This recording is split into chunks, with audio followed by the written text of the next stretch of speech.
ഈ സിനിമ കണ്ടു കഴിഞ്ഞപ്പോഴാണ് അങ്ങനെ തോന്നിയത്. പിന്നെ ആകെ ഒരു പോരായ്മ എന്ന് പറഞ്ഞാൽ സുരാജേട്ടനെ വെച്ചിട്ടാണ് നമ്മളൊരു വലിയ റിസ്ക് എടുക്കുന്നത് എന്നുള്ളൊരു സംഭവമുള്ളൂ. അത് ഒഴിച്ചു കഴിഞ്ഞു കഴിഞ്ഞാൽ ഈ സിനിമ ഒരു ഭാഗ്യമായിട്ട് കണക്കാക്കാം. ബാക്കിയെല്ലാം കയ്യിൽ നിന്ന് പൈസ പോയിട്ടുണ്ട്. അല്ലല്ല, ഈ സിനിമയുടെ ഒരു കണ്ടന്റ്, ഒരു മെയിൻ പ്ലോട്ട് എന്ന് പറയുന്നത് എല്ലാ ലാംഗ്വേജിലും വർക്ക് ചെയ്യാൻ പറ്റുന്ന ഒരു കണ്ടന്റ് ആയിട്ടാണ് തോന്നിയിട്ടുള്ളത്. അതുകൊണ്ടിട്ടാണ് അങ്ങനെ പറഞ്ഞത്. ഇപ്പൊ കാന്താര എന്ന് പറയുന്ന സിനിമ ഞാൻ പറഞ്ഞു, ഇവിടെ നമ്മൾ ആദ്യം 4 സ്ക്രീനിൽ മാത്രമേ ഉള്ളൂ റിലീസ് ചെയ്തിട്ടുള്ളൂ. അത് കഴിഞ്ഞിട്ട് അത് 150, 250, 350 ഇവിടെ ഒരു വലിയ ഷെയർ വന്ന ഒരു സിനിമയായി.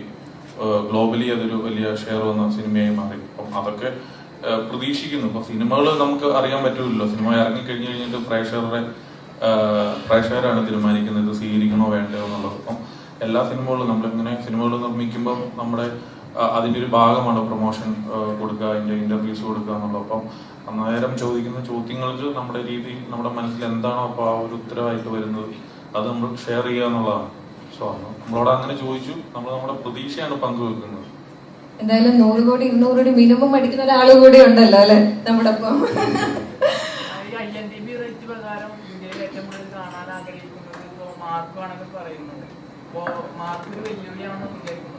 അല്ല, മാർക്കോ ഫസ്റ്റ് ഷോയ്ക്ക് കണ്ടിട്ട് ഇത് സെക്കൻഡ് ഷോയ്ക്ക് കണ്ടാലും മതി. അങ്ങനെയുള്ളപ്പം മാർക്കോയ്ക്ക് അങ്ങനെ ഒരു റേറ്റിംഗ് ഉള്ള സ്ഥിതിക്ക് മോർണിംഗ് ഷോ അത് കണ്ടിട്ട് നമുക്കൊരു മാറ്റിനി പോലെ കിട്ടിയാലും മതി. അതെ. ആക്ഷനും ഫാന്റസിയും ഡാർക്ക് ഹ്യൂമറും ഉൾപ്പെടെ വിവിധ ജേണറുകളിൽ കഥ പറയുന്ന നിരവധി റിലീസുകളാണ് ഈ ക്രിസ്മസ് സീസണിൽ മലയാളത്തിലേക്ക് എത്തുന്നത്.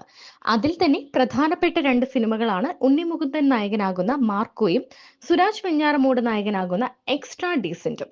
ഒരേ ദിവസം റിലീസ് ചെയ്യുന്ന ഇരു സിനിമകളെയും കുറിച്ച് ഇഡിയുടെ നിർമ്മാതാവ് ലിസ്റ്റിൻ സ്റ്റീഫൻ പറഞ്ഞ ചില വാക്കുകൾ ഇപ്പോൾ വൈറലായി മാറുകയാണ്. IMDb റേറ്റിംഗ് പ്രകാരം ഇന്ത്യയിൽ ഏറ്റവും അധികം ആളുകൾ കാണാൻ ആഗ്രഹിക്കുന്ന ക്രിസ്മസ് റിലീസ് മാർക്കോയാണ്. ആ ചിത്രം ഒരു വെല്ലുവിളിയാകുമോ? ഉടൻ മാർക്കോ ഫസ്റ്റ് ഷോ കണ്ടിട്ട് ഇഡി സെക്കൻഡ് ഷോ കണ്ടാലും മതി. മാർക്കോയ്ക്ക് അത്തരമൊരു റേറ്റിംഗ് ഉള്ള സ്ഥിതിക്ക് മാർക്കോ മോർണിംഗ് കണ്ടിട്ട് നമുക്ക് മാറ്റിനി മുതൽ കിട്ടിയാൽ മതിയെന്നായിരുന്നു ലിസ്റ്റിൻ സ്റ്റീഫന്റെ രസകരമായ മറുപടി. ഡിസംബർ 20-നാണ് മാർക്കോയും എക്സ്ട്രാ ഡീസന്റും റിലീസ് ചെയ്യുന്നത്. ലിസ്റ്റിൻ സ്റ്റീഫന്റെ മാജിക് ഫ്രെയിംസും സുരാജ് വെഞ്ഞാറമൂടിന്റെ വിലാസിനി സിനിമാസും ചേർന്ന് നിർമ്മിക്കുന്ന ഇഡി ആമീർ പള്ളിക്കലാണ് സംവിധാനം ചെയ്യുന്നത്.